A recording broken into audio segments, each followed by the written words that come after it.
Hello, everybody. Welcome to another episode of Beyond Talking Points with Matt and Matt. My co-host and I watched a lecture that Noam Chomsky gave many years back, so far back that the recording is actually a VHS recording. And I think it was titled Critique of Madisonian Democracy. And so basically, in the lecture, Chomsky gives his thoughts on the significance of the American Revolution from the perspective of uh, political theory, political philosophy, political history, and then he goes on to critique it. He goes on to explain, why his criticisms uh, of the American system. He doesn't obviously condemn all of it, but for the most part, he does see it as um, a lot of steps in the wrong direction. Um, and so I guess I thought I would begin by just giving a few sentences about kind of my perspective on the American Revolution. Um, and it might be interesting, or the first thing to note perhaps is it wasn't even much of a revolution. Um, we call it a revolution, of course, because it was technically it was the founding of our country, and it did take a war to for it to be for the conflict to be settled. But it was in many ways a replacement of elites with elites. The question was, do you want British elites or do you want colonial elites? And then the colonists decided, well, we want colonial elites, or at least the colonial elites decided that they wanted to take charge. Whatever the average person thought, it's perhaps a different matter altogether. Um, on the other hand, I think it's safe to say, and Chomsky would go along with this to a degree, that um, the American Revolution was a deviation from a lot of politics before. Um, it was a deviation from everything that had come previously, in the sense that uh, the founding fathers sort of embodied a very specific part, or very specific ideas that came from, I guess you would say, the Age of Enlightenment. Um,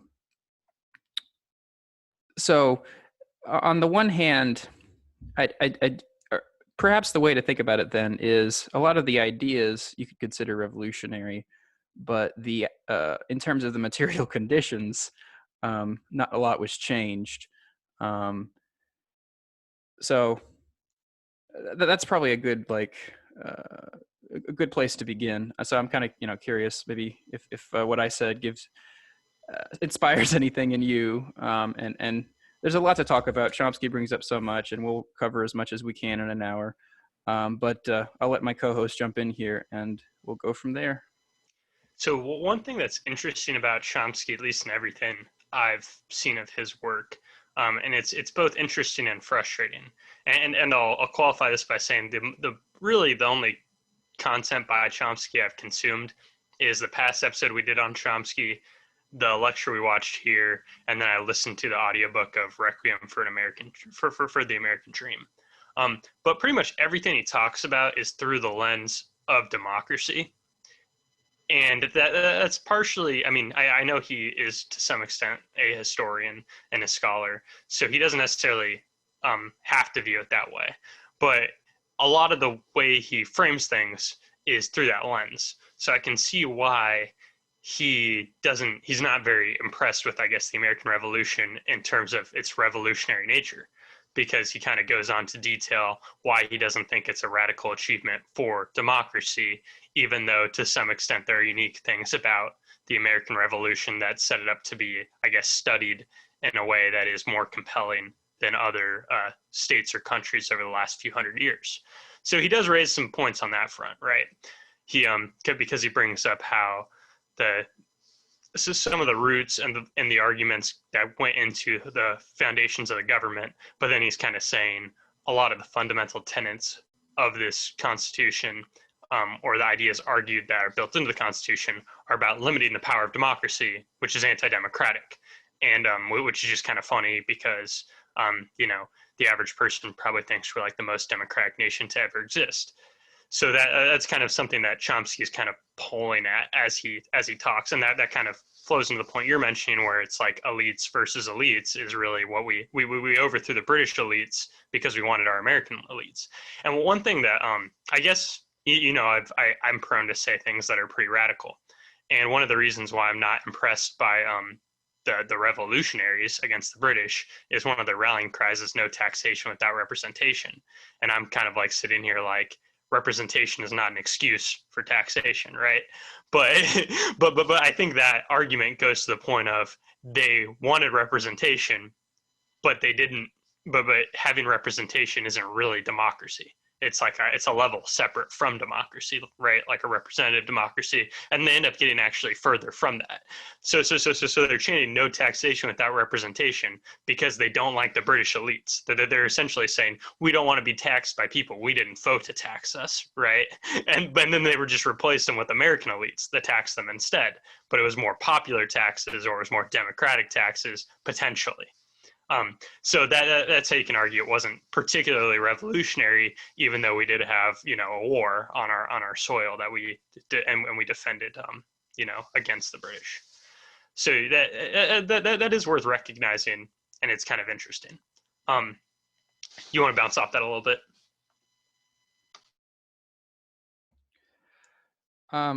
So I understand, of course, from I guess your perspective, given your opinion on a few key issues, that you would look at the American Revolution through a very specific lens, in the sense that these people were not interested in dismantling the state. As you said, they were not interested in abolishing taxes or getting rid of taxation. They didn't think taxation was theft, in other words. They, of course, depending on the president you talk about, some of them would have been protectionist. I think John Adams was protectionist, if I remember correctly, and I know you're anti, or you're for free trade and against anything that stifles free trade. And I guess from my specific perspective, I think the American Revolution was, I mean, and Chomsky brings this up in his lecture as well. There really aren't like there wasn't an aristocracy in the United States. There wasn't a king, so there wasn't royalty. It was much more the whole system, which has gotten increasingly democratic over the years and wasn't particularly democratic in the 18th century, 18th, early 19th century, although it was probably more democratic than most states that had come before it. It got away from a lot of European ideas, stuff that Europe was or is stuck with. So it's like, in England, they still have a monarchy, and there are people in England, in Britain, who call themselves Republicans, which is different from Republicans here, because the Republicans in England say, no, we want to get rid of the king, or queen in this case. We want to get rid of the royal family, or the royal family's posts in the government. So, and what the founding fathers really did at some level was they allowed, it was in some sense a bit more of a meritocracy.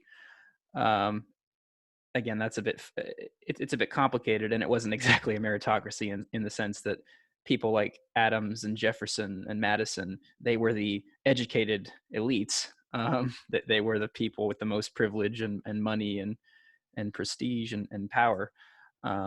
They weren't the common man. It wasn't as if George Washington was just a humble boy from the sticks that somehow became the ruler of a country. But the system in place that put people in power was not one of heredity and not one of tradition. It was something distinct from that. And I suppose I think that is an important achievement. Um, Whatever the founding fathers' hypocrisies and whatever their flaws, um, because that's kind of what we've come to expect nowadays. You don't run into too many people who say, "Oh, I want a monarchy." Now on the internet, you run into a few people because you run into all kinds of people on the internet. But most people would say, "Yeah, our elected leaders shouldn't just get the job because their father had the job. They should get the job because they have abilities or because people voted for them." Um, so I don't know. I just have a very my thoughts on the American Revolution are very complicated, and it's very because at some level I think it's very there's like two sides to it, um, and there was obviously disagreement among the founding fathers. If you read which I haven't, but if from what I understand, if you read the debates of the constitutional conventions, people were disagreeing about all kinds of things. In fact, the funny thing, I'll say this, so then you can jump in, and then perhaps we should move on to other things. But Thomas Paine, another founding father, he wanted you know the government to just give people land. Um, he wanted much more, perhaps you could say, socialistic reforms, or reforms which uh, uh, which bettered the material conditions of someone of the average person. And if ultimately his ideas were rejected, but it's that there was an aspect of the American Revolution which was, or at least could have been, very revolutionary. So it's admirable that those ideas were there. Of course, it's not admirable that they weren't put into place.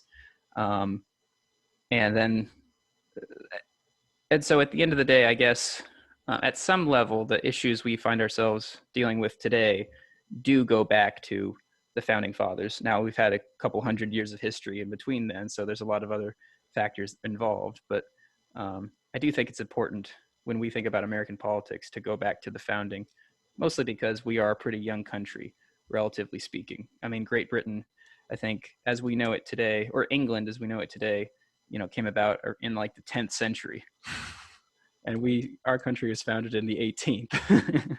So it puts looking at the founding fathers of the United States of America, it just puts things in perspective, in my opinion.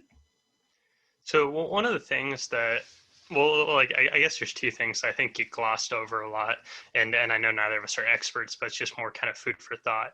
Is and we've talked about a lot recently how I often take the position of being skeptical of any constructed narrative. So anything that's summarized about history, I'm immediately deeply skeptical of. And one of the things that's very clear is when they teach you in high school or elementary school about U.S. history, they try to paint certain ethics or certain values for certain periods of time, as if the people of certain periods of time weren't vigorously disagreeing with each other at all times.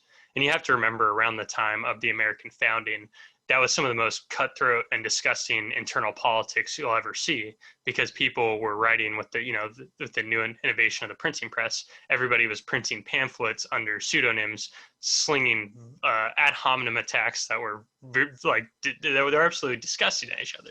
So although a lot of these people have philosophies that we can see the roots of tracing back to some things people argue today, they were also not really our betters to the extent that they're painted to be.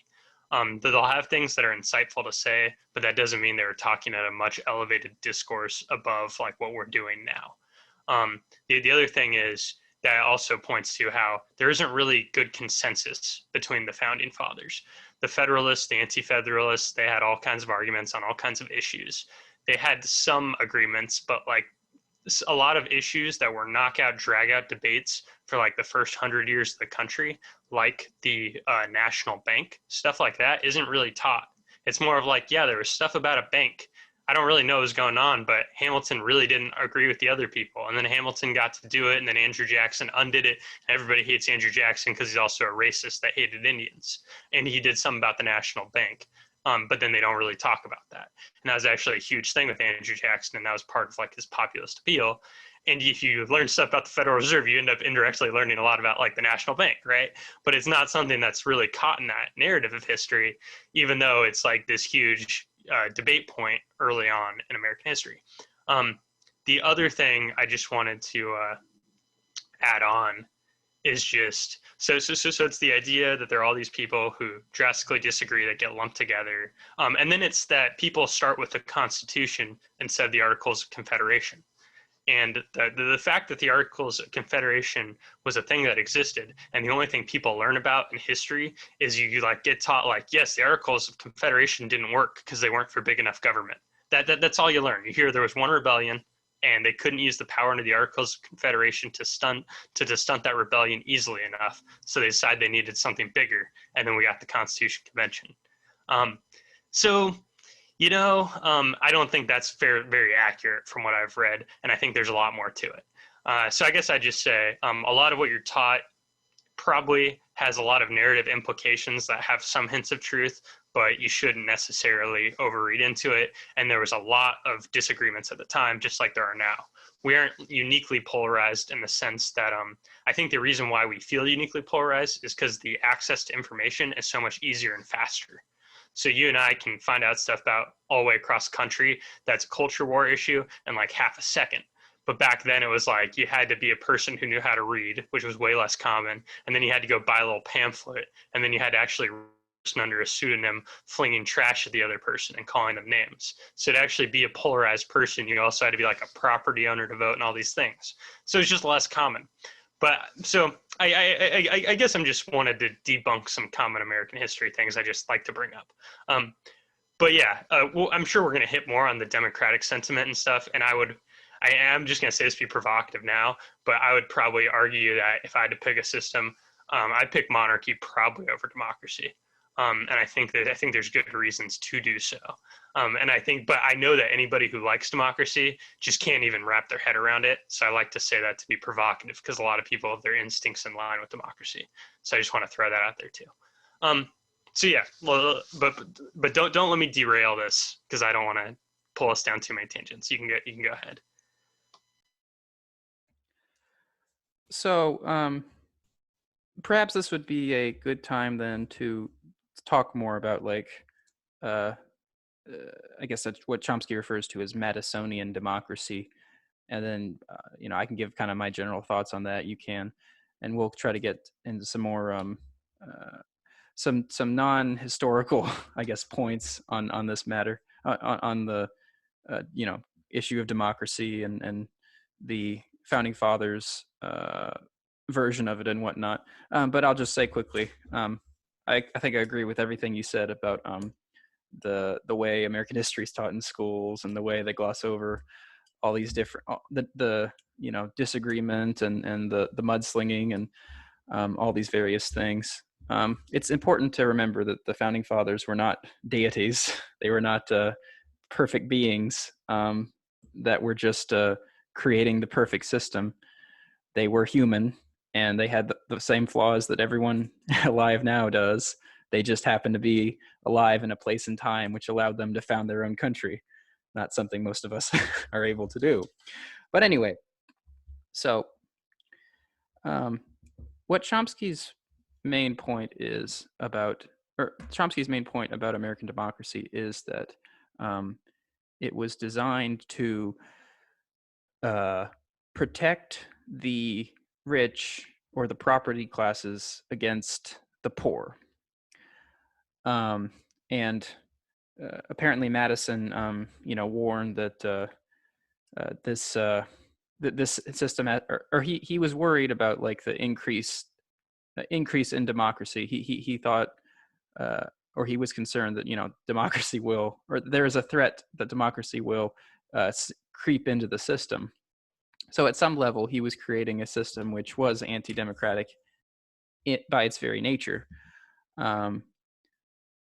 because as I guess as Madison saw it, or he talks about rights of property, which Chomsky thinks is a misleading statement. I don't particularly find that a misleading statement myself, but it's an important thing to bring up, of course, because that was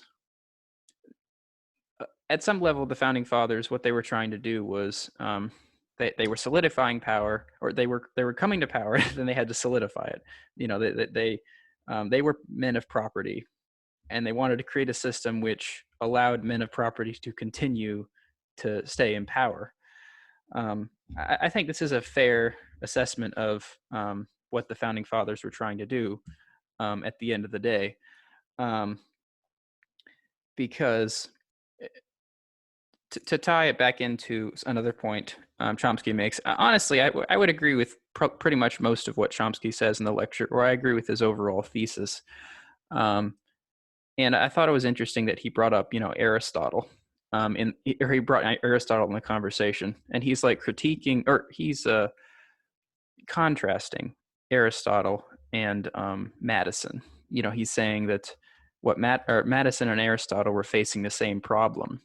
How do you, or what do you do with the possibility that the poor majority will vote to take away, the rights or the property of the minority? And what Aristotle basically said was, well, you create a welfare state. You create, let me see if I can find the quote here. Something about allowing the greatest prosperity for all.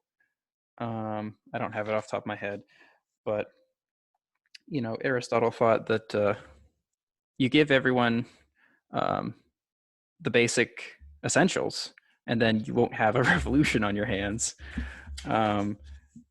But Aristotle or Madison thought that no, we don't give people the basic essentials to prevent a revolution. What we do is just create a system where it's the average guy. It's very hard for the average guy to take power, and I think that's an astute analysis of the way our country is, the way our country was founded, and the way our country developed.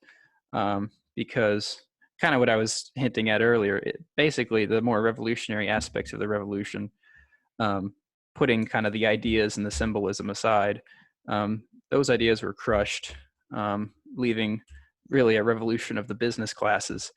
And as far as I'm concerned, the business class are our masters. So I think this is a good time to let my co-host respond to some of that. Yeah, so this is what I was talking about earlier when I kind of say that Chomsky is, I guess, in a way, frustrating. And it's so he kind of, every way that he frames an issue, I find incorrect, because he starts from root assumptions and intuitions that I either find baseless or I have like no sympathy towards that position. And I know his views are widely shared, his intuitions are, but he makes no he makes no pretense out of, like, I guess, establishing that his framework is something that is actually worth using.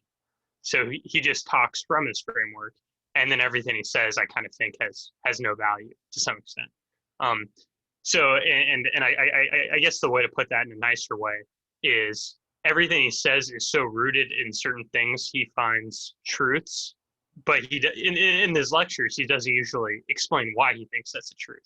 Sometimes he'll explain why he dismisses criticisms, but he never explains like how he gets his root principles. So I don't sympathize with his root principles at all. So everything he's saying, I'm kind of like, okay, I don't care, because you're arguing for something bad, and you're saying that this thing doesn't work for something you like that I think is evil.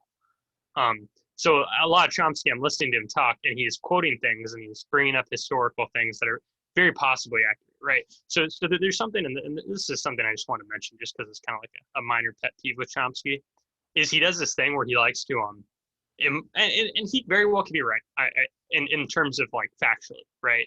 He implies like everybody in the mainstream interprets Adam Smith incorrectly, and they interpret Alex de Tocqueville incorrectly, because what they do is they read certain quotes in a certain context, but what they don't realize is 200 pages later, Adam Smith says a thing that's, it more in line with somebody like Chomsky's sympathies about class warfare.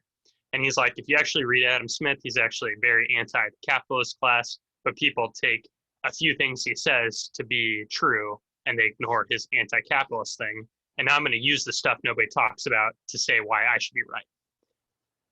And I find this very not satisfying because even if he's correct in interpreting Adam Smith's work in like the true correct way, it doesn't matter because the people who are arguing that are alluding to a certain part of Adam Smith's work, it doesn't mean that part is wrong or that part is right. Like it's not mutually exclusive. So it's almost like he alludes to these famous people and tells you a secret thing that you didn't know about him to make a point. And it is just like it's like an odd anecdote appeal that I just find like obnoxious. So he does that several times, but I don't want to get carried away down that road. Okay, so I guess where to start is his conception of property rights and why he thinks property rights are invalid. And I think this is interesting to talk about because I could see where he could have a point, but I think he only has a point if somebody's making a really bad argument. And so he's critiquing Madison's view of property rights. And Chomsky essentially formulates Madison's argument for property rights as invalid because the property rights that Madison talks about are exclusionary in the sense that he would say you have a property right to a piece of land, but well, if you Matt if you have a right to a piece of land, that means I can't have a right to that piece of land. So it's not really a right if only you have it and I don't have it. And so I'm going to preface this by saying I'm not a scholar of Madison, and Chomsky goes out of his way to clarify all these things he cited in Madison. That could very well be Madison's conception of property rights. But most people, when they talk about property rights, would not make that argument in that way that Chomsky is essentially dismissing. So I'm like, this isn't helpful. You're essentially dismissing a very bad argument for property rights. The better arguments for property rights are kind of indirect property rights. So the reason we have rights to property is because you have rights to your own autonomy. And when you have rights to your own autonomy combined with a right to associate with other people freely, you end up interacting in commerce and labor. And then it logically follows that you have the rights to the fruits of your own labor. And then usually the fruits of your own labor ends up being things like personal property or property and things of the sort. So I would say like the reason I have the rights to my own income and why I think taxation is theft is because I have my individual sovereignty inherently. And then with my individual sovereignty, I choose to associate with somebody, do work, but then the government comes and steals the fruits of my labor, which is like a right as a result of my sovereignty. Chomsky essentially just jumps to, you're saying you have a right to property, but how can you have a right to property if somebody else can't have that same right to that thing? And it's like, well, you're skipping the steps that get there. So that could very well be Madison's argument for property rights, but I guess what I'm saying is it's a weak argument. So Chomsky's, by talking about Madisonian democracy, he may be making a very valid point in the historical context, but it's not a very valuable point if you're actually trying to think about rights, because that's a very weak argument compared to, I guess, like a more steelman position that I hear more often. So I found that kind of frustrating because I kind of thought he was getting somewhere interesting. So yeah, do you want to say something about that before we move on? Before I address your main point, I found the quote I was looking for. So Aristotle somewhere says that democracy, quote, or must, quote, provide lasting prosperity for all by distribution of public revenues. And I think that quote kind of gets into part of my response to what you're saying, in the sense that I think the issue with like a Madisonian conception of private property, and especially the issue with corporatism, which aren't the same thing, of course. Madison was pre-capitalist, or at least pre-capitalist in the way that we think about capitalism. But I think the issue with the way we think of property and the rights related to it does boil down to a situation where people are a situation where there are people out there that have absolutely nothing, they're just struggling to survive, basically. Um, I mean, I guess one way to put it would be the Bernie Sanders talking point of, massive income inequality, um, in the sense that uh, to we live in a world where you have to have uh, you have to have money and you have to have access to various things, in order to um, live a fairly healthy, happy life. Um, and I think Chomsky's point is that, what someone like Madison doesn't really understand, or isn't really grasping, is you're depriving people of um, healthy, happy lives, um, when you um, are focusing on keeping in power a property class and making sure that property class keeps its property, um, while you leave the average person out to their own devices, and it doesn't matter what, at some level their life matters less to you, or this that matters less to the system than, an average person matters less to American democracy than a John Madison, because John Madison has property and money and influence that the average person in his time, or even today, just doesn't. Um, and this kind of goes back to another, I guess, the historical point Chomsky makes about certain pre-capitalist values, which are, again, go back to certain Enlightenment philosophers and aspects of Enlightenment thought, and then thought values post-capitalism, or during values during capitalism. Chomsky makes the point, and I'm not sure this is a very constructive point to make. I guess I see what he's getting at. He says something about, even slave societies thought that the slaves had a right to live. Under capitalism, you're not thought of as the right to live, or it's your right to live is come under question. Now, I'm not sure it's helpful to compare. I'm not sure the comparison's helpful, but I think his point is well taken, in the sense that, like, well, people say you got to earn a living. It's like, okay, so you're telling me I have to earn money just to exist? Um, so, and again, this goes back to intuitions, as you say, which aren't necessarily provable by science or math or whatever. But that would be my response, really. I think a lot of people's conception of property rights, um, it does leave people out to the point of deprivation, and that's the real issue, I think. So I think what you just said kind of like reminded me why I kind of hate Chomsky a little bit, because I just find it like so. I almost find it very anti-intellectual in the disguise of being intellectual.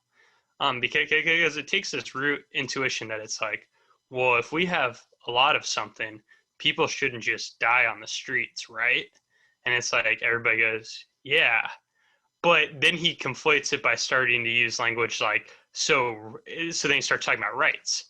And then when you start talking about rights, then you open up this whole can of worms of what do you mean when you talk about rights? And like what happens when you have a right that infers obligations on other people, and then what kind of other people have these obligations inferred on them because of rights. So then it's like, it's almost like he takes this intuition that we all have, like, yeah, it'd be great if people weren't dying in the street. And then it's like, okay, well, that means there has to be a right, because that's the only way we can say that's bad, is if we, make it a right for some reason. And I just don't get how it gets to that's bad, therefore it's a right. It just seems like it's like he's working backwards in a way that I kind of find anti-intellectual, because I think if you're talking about rights, this is why I start from the individual sovereignty, is because it seems like the only reasonable starting point to me, because you can't just work backwards from where you want it to end up. You have to start from like, well, if we're going to treat people as humans and individuals, what core things do we have to treat people with? And then it ends up being like, if we don't want to take advantage of people, and we don't want to, almost got to take into account like some Kantian principles and think we can't just use people as ends. We can't just steal from them. We have to treat them as people who can freely associate and all these things. That's how I come up with rights. But it's almost like he takes his base intuition and is like, we should work backwards. So you know what? Capitalism doesn't give this right, but I'll give it to them because that's the nice thing to do. And now we can talk about why capitalism is evil because it doesn't grant this right. And then I'm thinking like, okay, well, he gave this example about why property rights are kind of not well reasoned because they're exclusionary. And how do you really have these rights work out where it's exclusionary? But can't you say the same thing about food or anything that is potentially finite?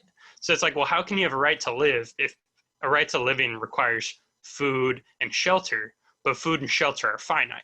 And then you have to say like, okay, well, everybody has a right to exist, but if you're in a situation where there's not a lot of food, then everybody's rights are in conflict, just like how he said there's an issue with property rights because they're exclusionary.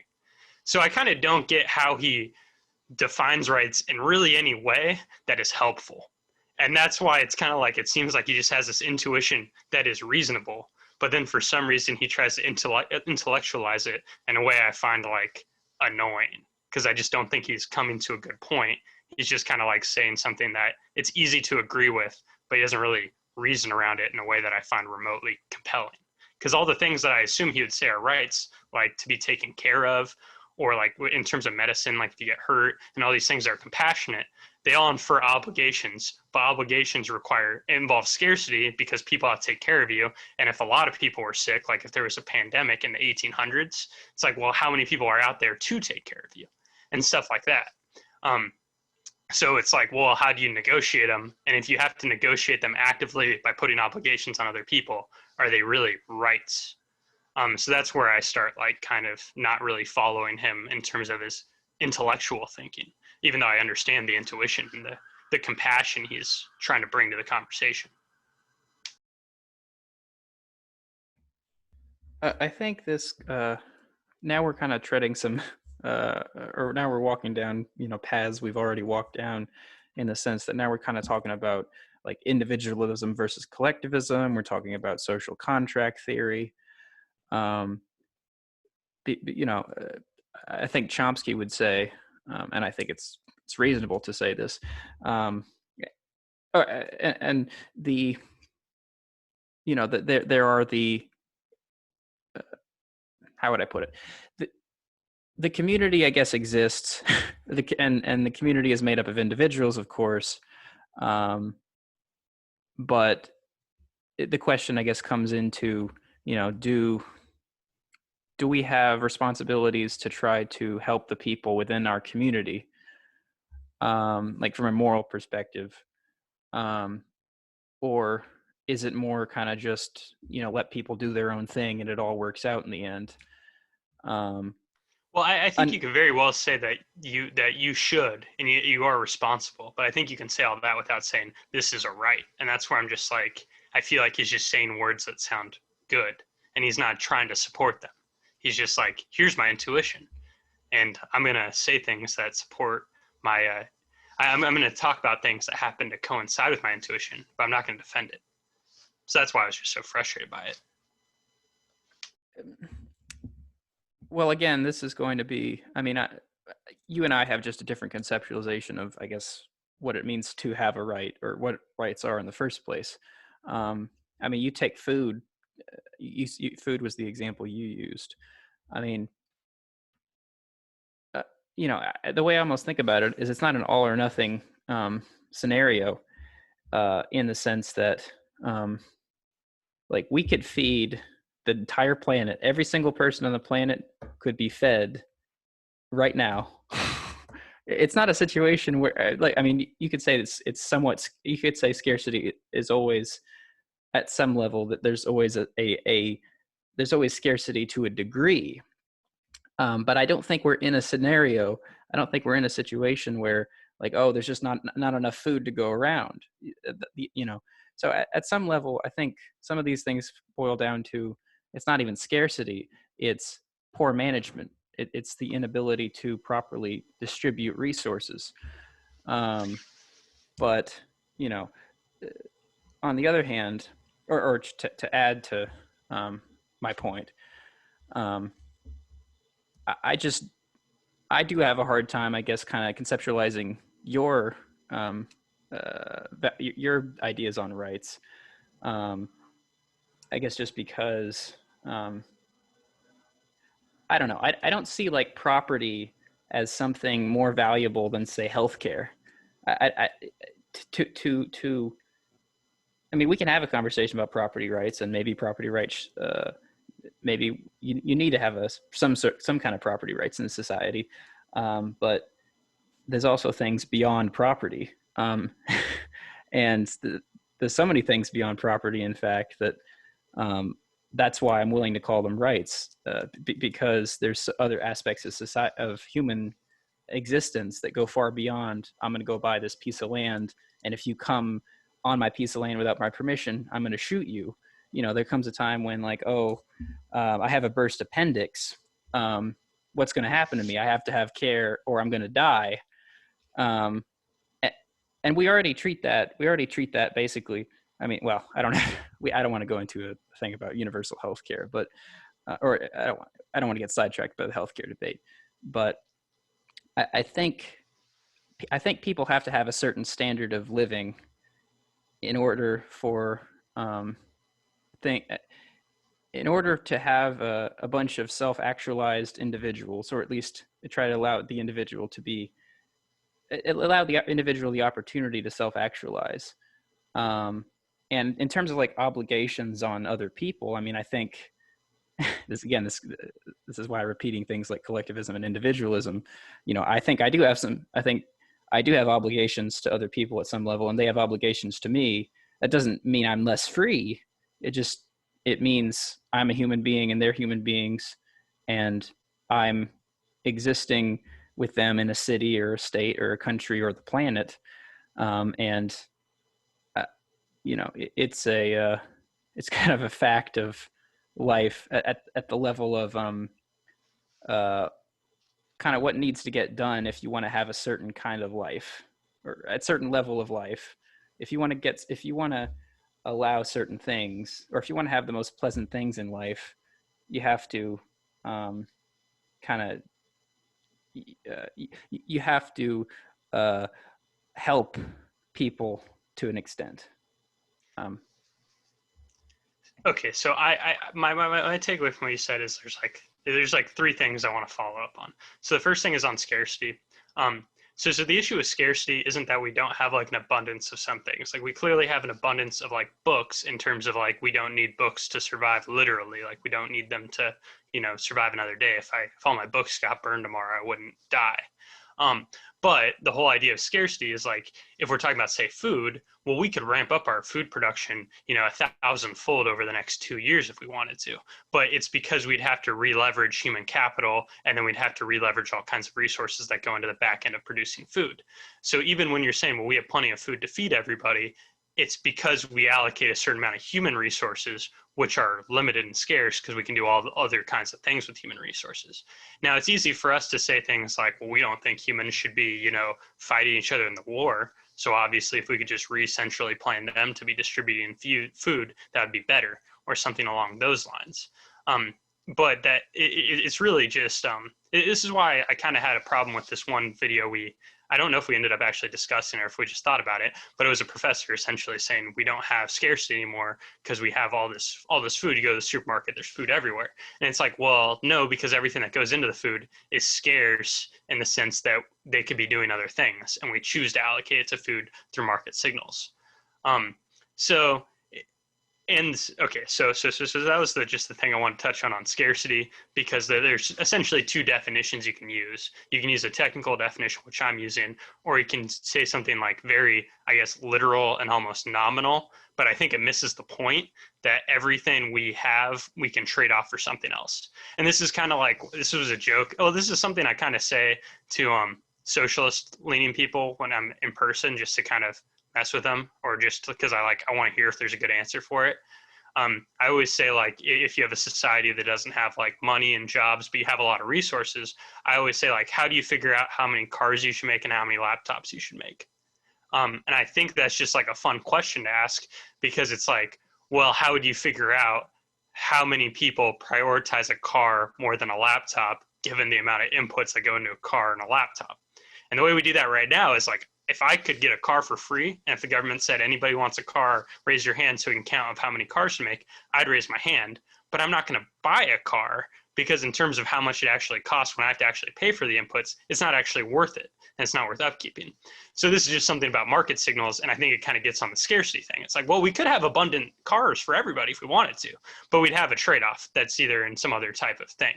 So it's not real abundance, it's like fake abundance, because we could maximize anything if we wanted to. So I just think that's worth considering when we talk about things like food and healthcare. Okay, so then let's talk about property real quick. So I think you might interpret my definition of property a little too literal. So when I say property, I don't really mean like land. I really mean anything I choose to buy with the money I make. So anything I buy or purchase with the money I earn, because that's what I'm entitled to. So if I'm a sovereign individual and I freely associate with people, and then I put in labor and then get some sort of compensation for it, anything I buy I don't think should be infringed on. So that could be healthcare. I could have a right to healthcare when I'm buying healthcare, or I should have a right to donate to people if I want to help somebody. Like I have the right to do anything I want with the things I've accrued based on my own labor. So, I mean, it's easy to say property because that's like kind of the historical term or almost like a philosophical term because the money is your property too. And the money is kind of like liquid. It's whatever you want to buy with it. But I think all those things you have a right to when it's from the roots of your own labor. But if it's not from the roots of your own labor, then you have to compel somebody to give it to you. And once you're compelling it to people, then you're putting this positive obligation on them. And if you ask people about all different kinds of positive obligations, everybody's going to give you a different barometer.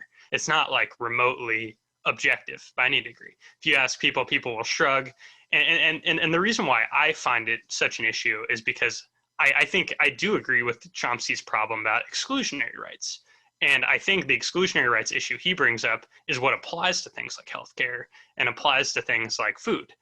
And I like to imagine like, okay, well, if everybody has a right to food, but we end up in a situation where food is incredibly scarce because whatever event happens leaves us without much food and we're all rationing and like we're down to the last piece of bread. It's like, well, who gets to say they have the right to the last piece of bread? Well, we're all supposed to be entitled to things that meet our needs, but there isn't enough stuff to meet our needs. So the right is clearly bounded by the reality we live in, and we made up the right to meet the fact that we have general abundance right now.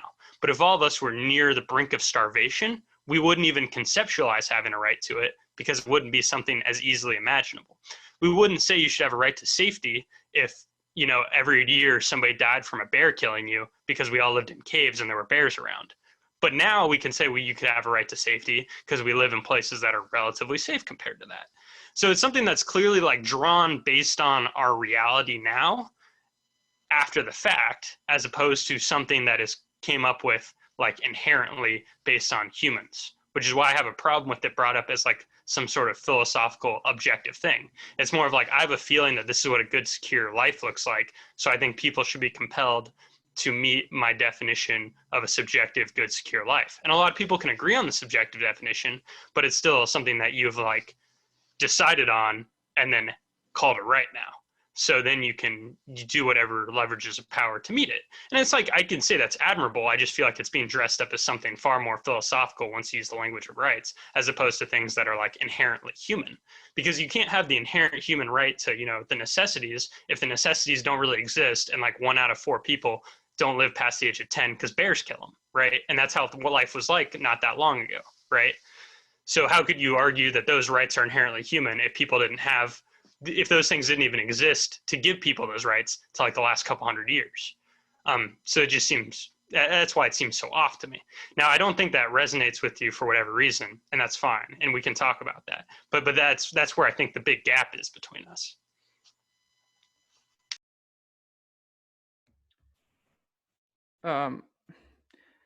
Yeah, what's your argument? If I followed it correctly, it doesn't resonate with me, in the sense that I think I could say the exact same thing about property. I mean, you could say the same. You could say it. You can make the argument that rights are just these abstract things that they don't have a bearing on reality. They're not objective. They're just they're just a subjective assessment of, I like having food, so I'm going to say I have a right to have food. Or I don't like my cave being invaded by another caveman, so I'm going to say I have a right to this cave. So I don't I don't think you like I'm at some level it doesn't even matter to me. Like you're saying, oh, it's not actually rights don't reflect reality; they're just subjective evaluations. I mean, we can have a conversation about that, but at the some level, I think that's irrelevant because I think that includes property rights. There's no objective. There's nothing inherently in the universe that says, oh, humans have property rights. We just as a society, we've said, oh, people have property rights. My brother bought me this microphone for Christmas, and my society deems that I now own this microphone. I have a right to this microphone. It doesn't mean like I, I don't have to be making some like scientific statement and say, there's the universe is constructed in such a way as to, you know, as to it's constructed in such a way that I have a right inherently to this microphone. I just live in a society that says I have a right to this microphone. Um, Go ahead.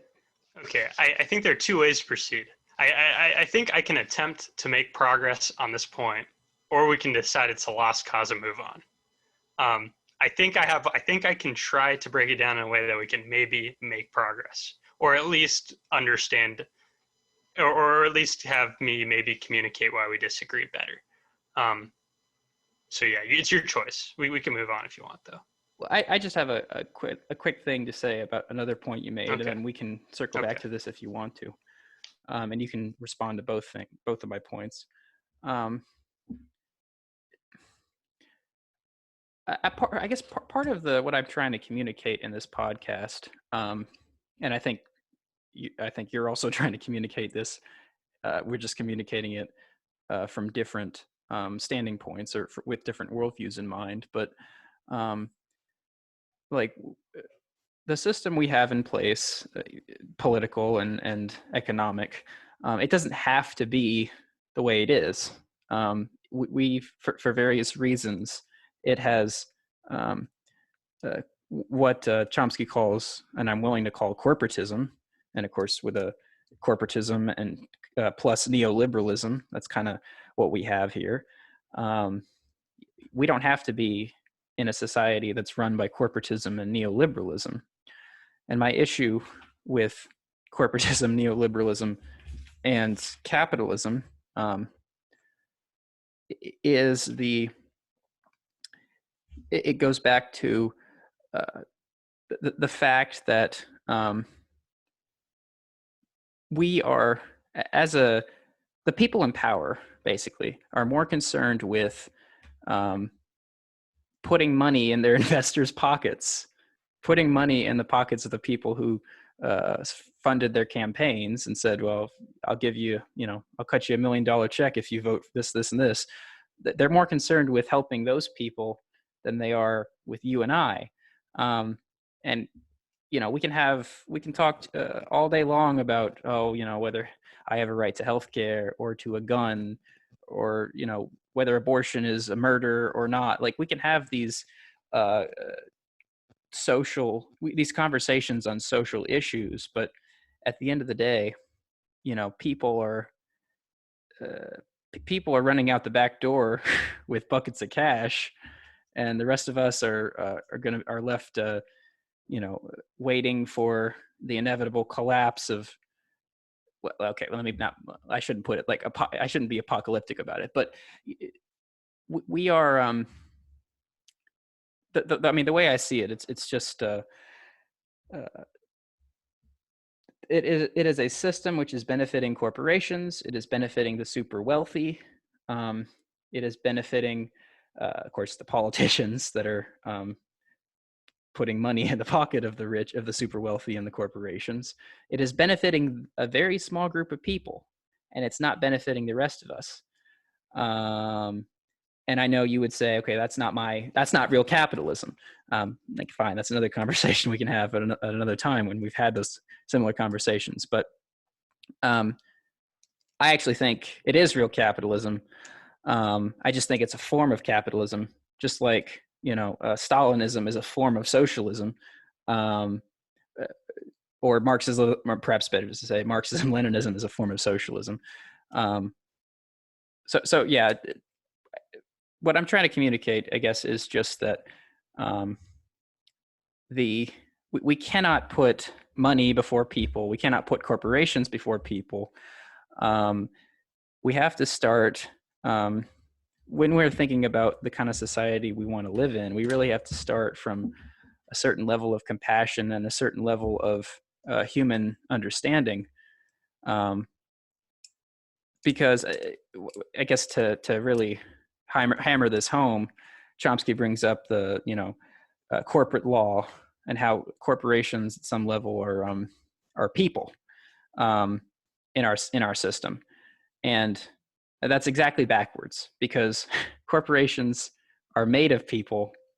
Corporations themselves are just these abstract corporations at some level don't even exist. They're a collection of, I mean, they exist they exist within the parameter of the economy, but they're not they're not people. They're not these immortal human beings or immortal entities that have legal rights. The people working in the corporations have legal rights, and the people within people who work for and run corporations are allowed to do certain things and are not allowed to do other things based on how we deem how we square certain issues about rights and property and whatnot. But the people come first. That's the bottom line. People come first, and we don't live in a system where people come first.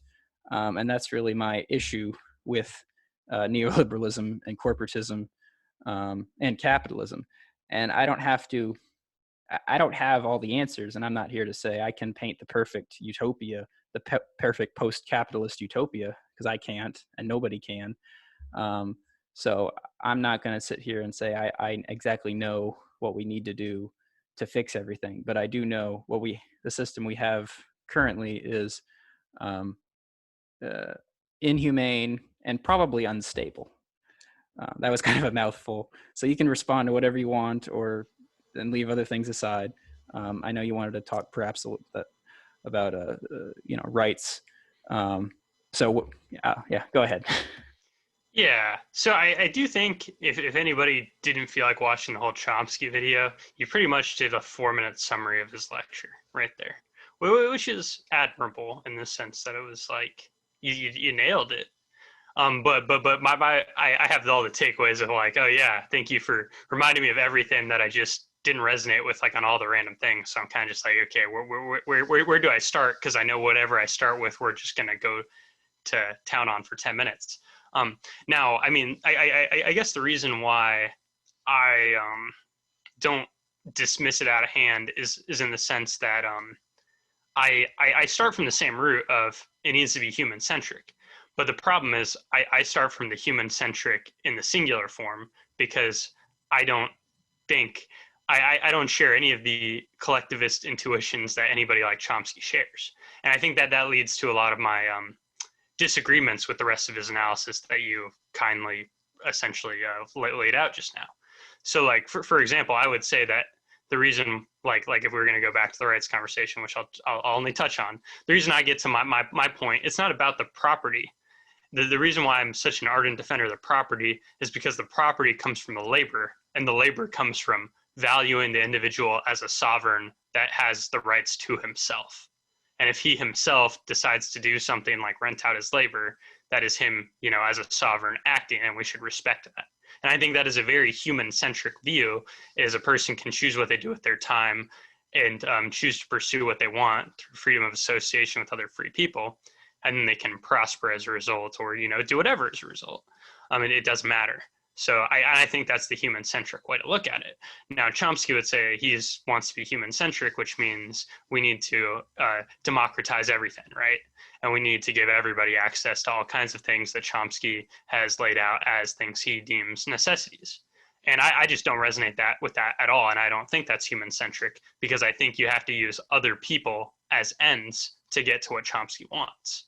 And I think that's where it starts violating human autonomy, because then he's starting to say like, okay, well, we need everybody to have access to these certain things. So that means I'm going to put obligations on people. And I'm like, well, that's not very human-centric.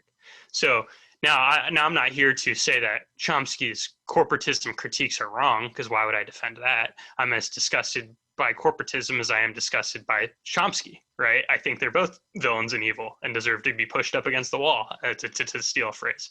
And I really do mean it when I say that. I'm definitely Fed posting because Chomsky is still alive, so that's a threat. Um, but okay, sorry. I've not slept a lot. I warned Matt that, so I warned him I'd go off the rails, and that's where I did it. But if threatening Chomsky is what does it, I'm okay with it. Okay, so to tie back in, okay, so I squared away that part, but that's also a rehash of the individual rights argument. We already did that. We weren't swayed. So I'm just going to cut you off and say you don't get to rebut that because you already did rebut it twice, and we'd just be going on the hamster wheel. Okay, so I get really thrown for a loop, and this is the part that we're going to have intuitions that differ, and I want to bring it up because somebody out there's got to agree with me. So Chomsky's talking about corporations, right? And he's saying, like, you imagine a company, and it should be a bunch of people work at the company, and a bunch of people prosper because the company is doing well. So all these people, in some sense, are owners of the company because they all benefit from the company's success. But then he's like, but you know what we do? We do this disgusting thing that is corporations. And now the corporation is treated as a person, but it's not run by people anymore and people don't own it. But then he's like, but the shareholders own it. Or it's not just the shareholders, but it's also the board of directors own it. And I'm sitting here and I'm thinking, I feel like Chomsky is playing word games in a way that I find not satisfying. And the reason why is when you work for a company and the company does well, you get paid because you work for money. So no matter whether you literally own a share in the company or not, which you're generally free to buy if it's a company on the stock market, you could buy shares of it if you felt like it, but you are generally benefiting from the company doing well because the company doesn't go out of business. Then he decides that corporations shouldn't have rights that people have, even though it's made up by people, because it's made up by a board of directors. But boards of directors, although they are rich people, and as I have learned from the people who protest outside of Jeff Bezos' house, that he should be guillotined and the rich aren't real people. But as far as I'm concerned, the board of directors are still people, even though they're generally wealthy people. So I don't have this issue with corporations being treated as people because I don't see why you would limit a corporation just because it's a corporation. So I guess the example I'd give is like you and I, to some extent, have the right to peacefully assemble or freedom of speech or something. So to abridge those rights for a company seems weird to me if the company has those decisions made by people, because you're just indirectly limiting those people's rights. You're saying, yeah, you guys have the right to speak, except for when 4 of you agree on one unified message in the form of your company. And it's like, I feel like you're limiting individuals then, but Chomsky hand waves it by just calling them a board of directors. And I think they're still people. You can't have a corporation that literally has no people in it. So I'm kind of thrown by that, and he really leans into that a lot, and this is a very common message you see after everything about what was it, after the McCain-Feingold litigation in the Supreme Court. You hear this a lot, like, I can't believe Republicans think corporations are people. And I just have never seen a corporation exist that doesn't have people in it.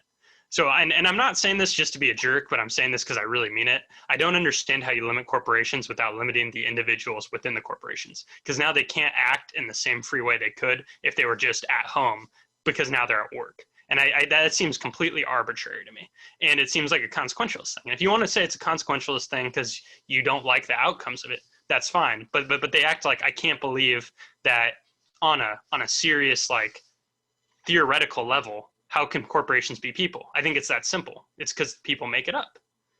So do you want to defend Chomsky's perspective on that? Because I know you're more likely to be in line with him than I am. I guess I'll defend it by basically just telling, if anyone's curious and they haven't heard the Chomsky lecture, I'm basically just saying Chomsky's points slightly in a slightly different way, because I'm not Chomsky, I'm Matthew. But the issue, I guess, in terms of like corporations as people, and just the issue with the system we have now, is it's comparable to fascism and Bolshevism. Chomsky brings up how Rosa Luxemburg and then the early Trotsky, before he, jumped in the rowboat, was they were saying, this is what's going to happen in the Soviet Union, guys. the people are going to be controlled by the party, and the party is going to be controlled by a central committee, and the central committee is going to be controlled by one man. Meaning, it's a pyramid with someone at the top controlling everybody, below him or her.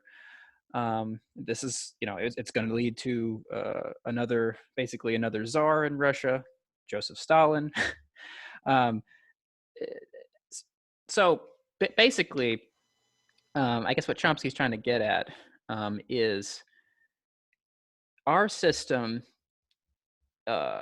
gives corporations and the super wealthy the most influence over everything and everyone. At some level, it's a new and improved aristocracy or royalty at some level. The difference is it's not hereditary necessarily. Well, wealth can be hereditary, but it doesn't go back to, some guy conquered this area and he was king and therefore all his descendants are royalty.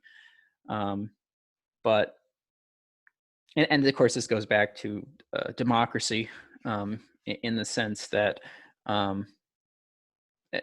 people don't have control over people don't have as much control over the economy as perhaps they could or should.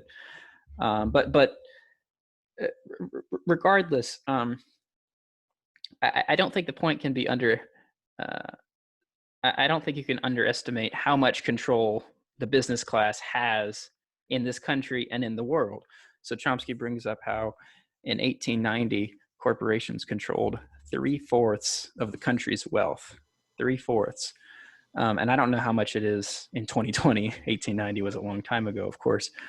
But if you're in a situation where corporations and the business class if that's what matters, then everyone else is going to suffer in some way, in some form of fashion, because what's important is making money, making as much money as possible, doing whatever, and making as much money as possible, and investing, and making this, make sure the stock market pulling strings in certain ways, so certain people get, profit a lot from the stock market or whatever. I don't know much about the stock market. That's beside the point. Well, I'll just wrap up by saying that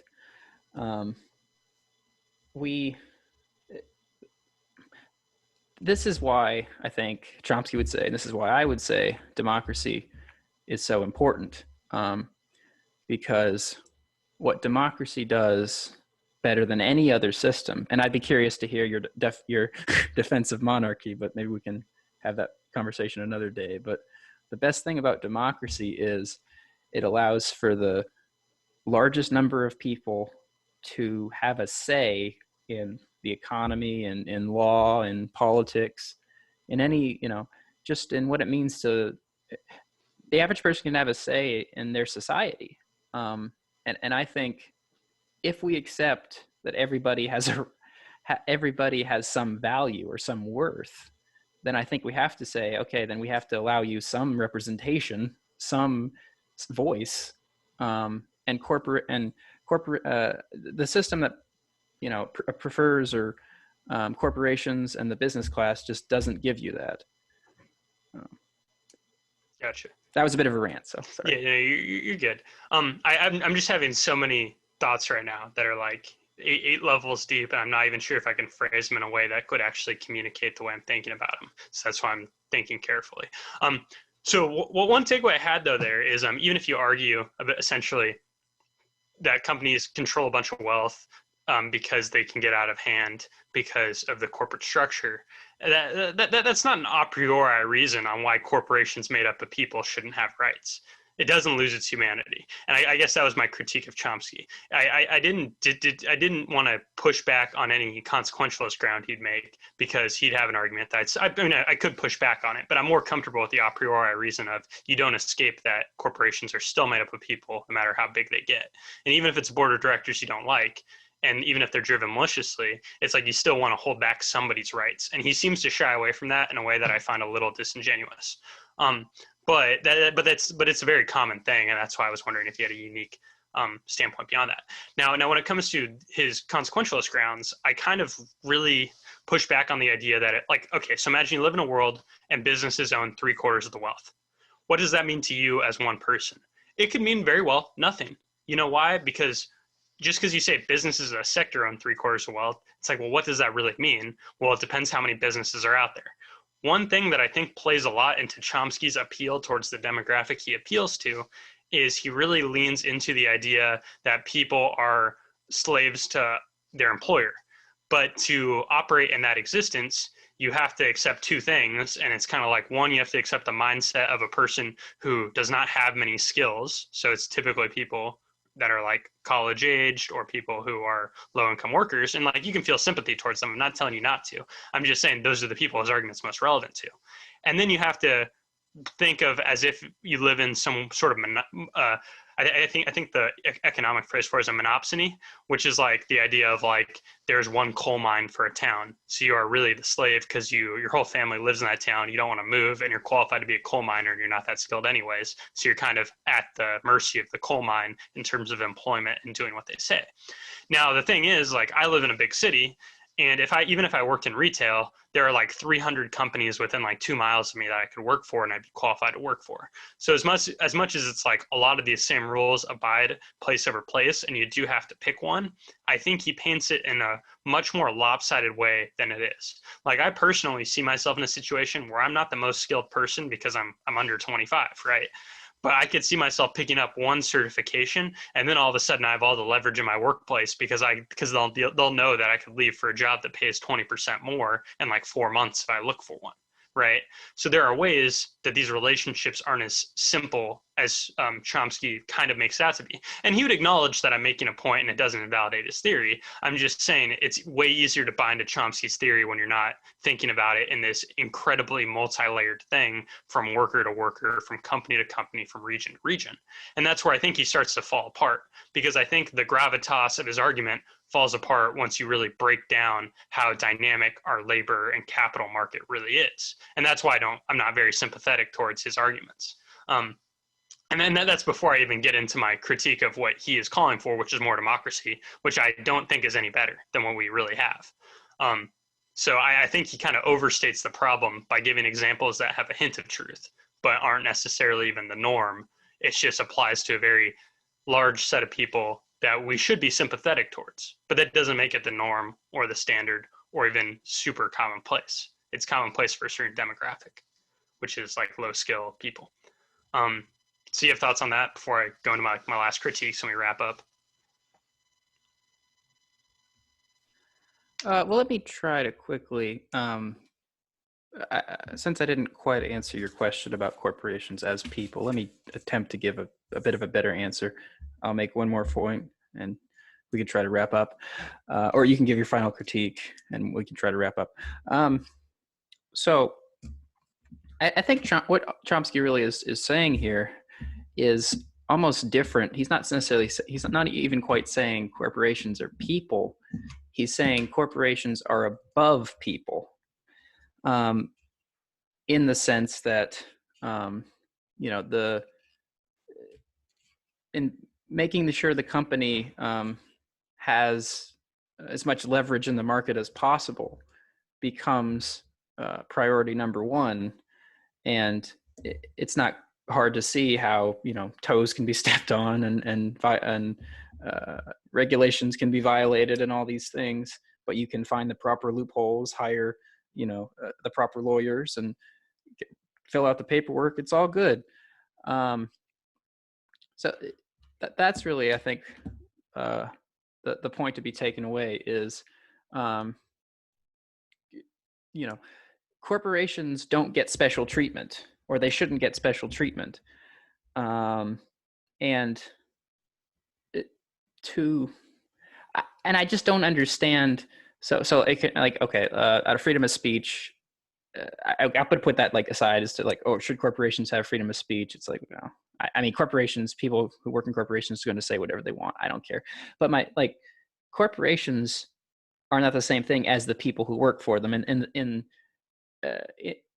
mean, you can distinguish the two at some level, I think.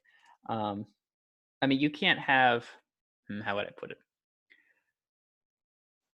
So it just goes back to, I guess, what I was saying before in that the individuals who work for the company are really what's going, like, they're the ones that have the rights, I think, because as far as for my philosophical or based on my, I guess, worldview, people are the foundation of rights or whatever, or people, living beings are kind of what it is. You have to be like a living being at some level to have a right. Corporations are just entities, economic entities, Yeah, abstract entities that people can create, but they're not the same thing as people, because a corporation isn't alive.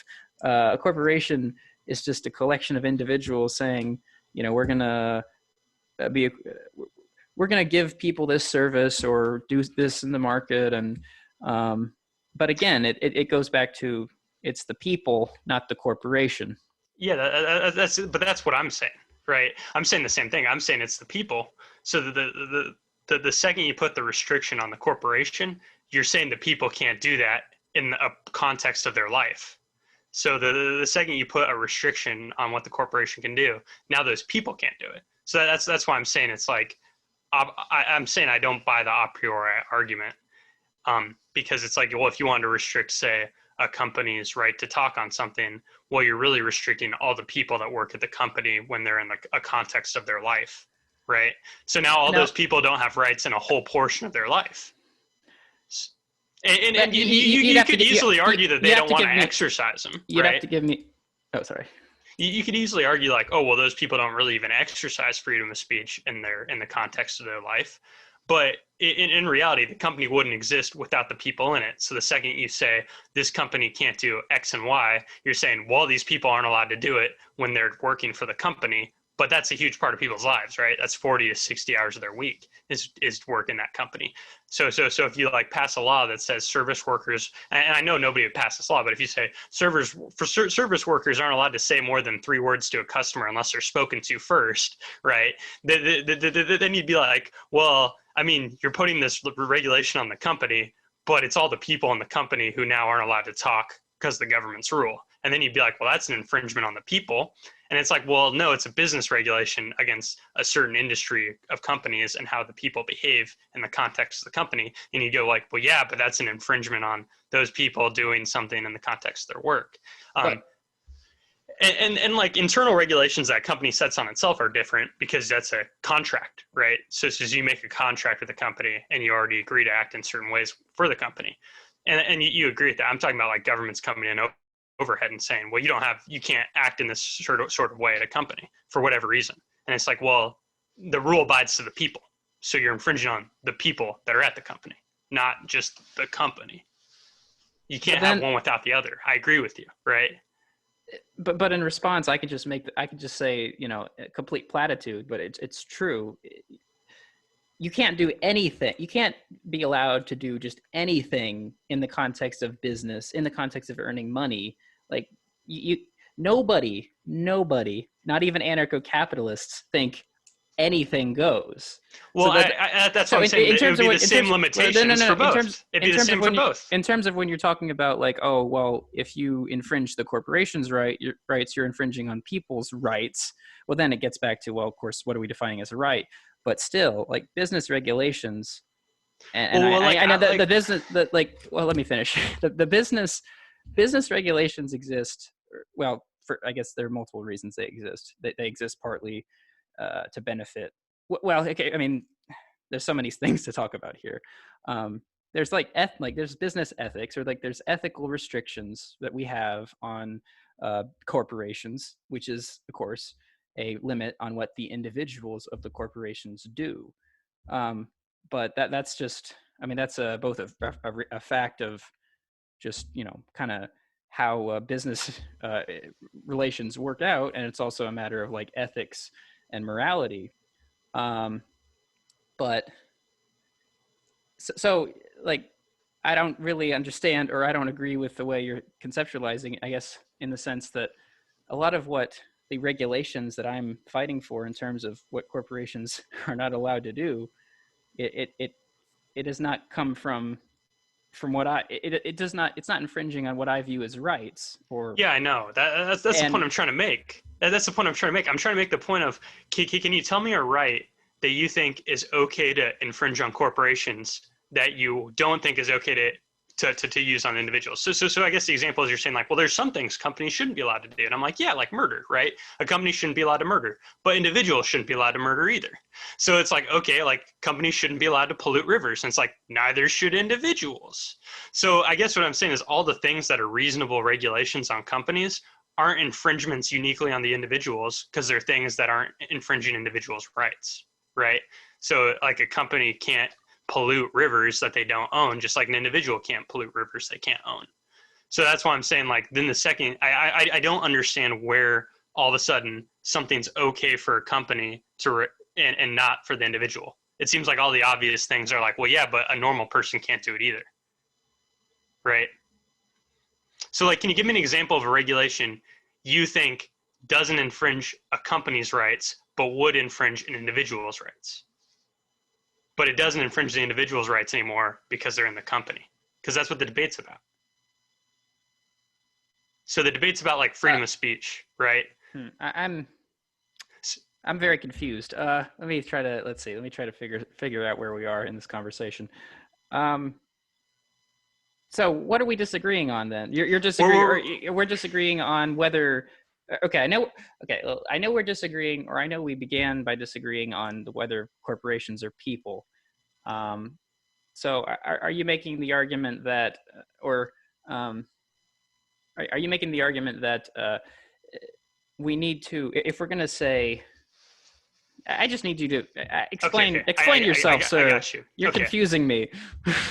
So I'm saying a corporation should have rights like a person because corporations are made up of people, right? So we got that far to where that's my argument. And then what I'm proposing to you is I'm saying, okay, you disagree that corporations aren't people, so they should be able to have their rights infringed in ways that people's rights aren't normally allowed to be infringed on. So, and then you started saying like, okay, well, there are obviously things companies shouldn't be allowed to do in pursuit of profits. So I'm thinking in my head like, okay, well, obviously there are some things companies shouldn't be allowed to do, but it's not a thing that a person would have the right to do. So like no person has the right to like murder somebody. So it's like, of course, if you say, well, a company can't murder, it's like, well, yeah, but you're not infringing on the people at the company's rights because those people never had the right to murder. So then it's like, okay, well, the company can't pollute a river. It's like, well, the people never had the right to pollute a river that wasn't theirs. So I guess what I'm saying is I need an example of a regulation that is acceptable because companies don't have rights, but it would infringe people's rights if it was only on them. That's what I'm looking for. So I'm looking for the one that fits the whole scenario of because corporations don't have rights, we can do this policy, but if corporations were treated like people, we couldn't have this policy. That's what I'm asking for.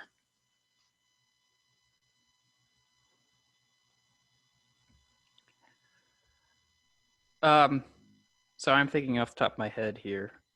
Maybe a week from now, I'll have like the perfect answer. But I guess the way I kind of conceptualize this is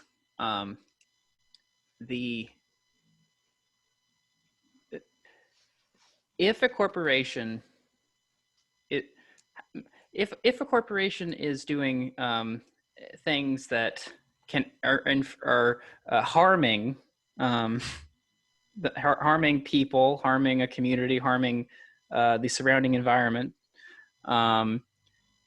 if they are if they're cutting corners and they're not doing enough to abide by basic human decency, then the government, or well, rather the community, but in our context, I suppose more the government, has a right to say, stop it. You can't do that. But If they'd you be keep allowed on to do that doing to that, if you keep on individuals doing too, that, right? hold on. But we'd be okay with that no. to individuals. So it's the same thing. If the corporation has the right, the government has the right to say when corporation, I'll finish and then I'll let you respond. If the corporation's doing anything to harm the environment, individuals, the government, again, which is technically, in my conceptualization, an extension of the community, although it's fudgeable or it's more complex than that. The government has the right to say, you have to stop doing that. You have to stop polluting the river. You have to stop selling this product, which is harming people. You have to stop. You have to stop doing this, that, or the other thing, or we're going to shut you down. You may ask your question now. Okay, so I that was the example I gave of what doesn't fit what I was asking, right? Because a person doesn't have the right to pollute a river. So if you say, well, the government should be allowed to stop the corporation, well, it's like, okay, of course they should, because the individual never had the right to it in the first place. Chomsky's whole argument is corporations should have less rights than people.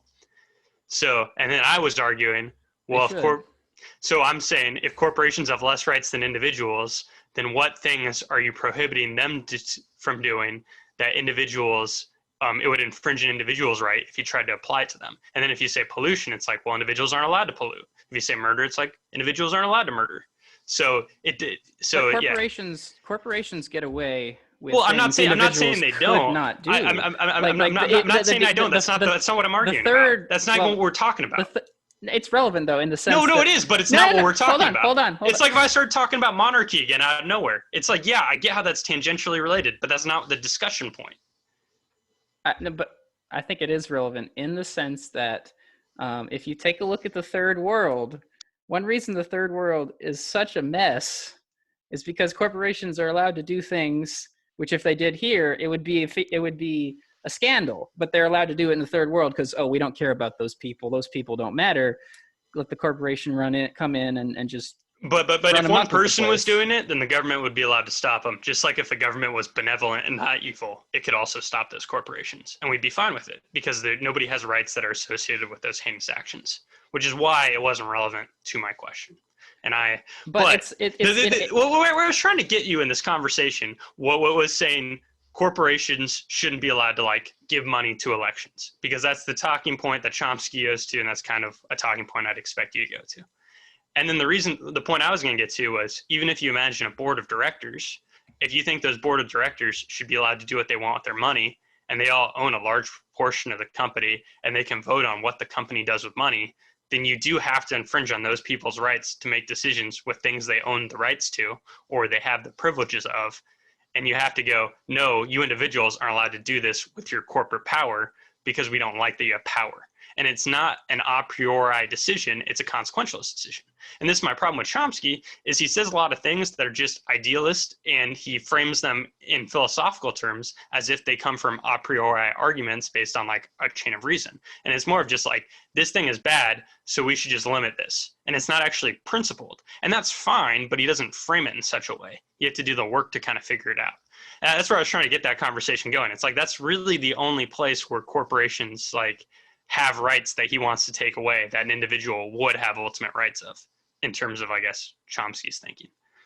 That's where I was trying to get us, and I guess clearly we weren't going to get there. I understand the point you were making about how, yeah, Chomsky does talk about how companies get away with all kinds of heinous stuff because governments don't care.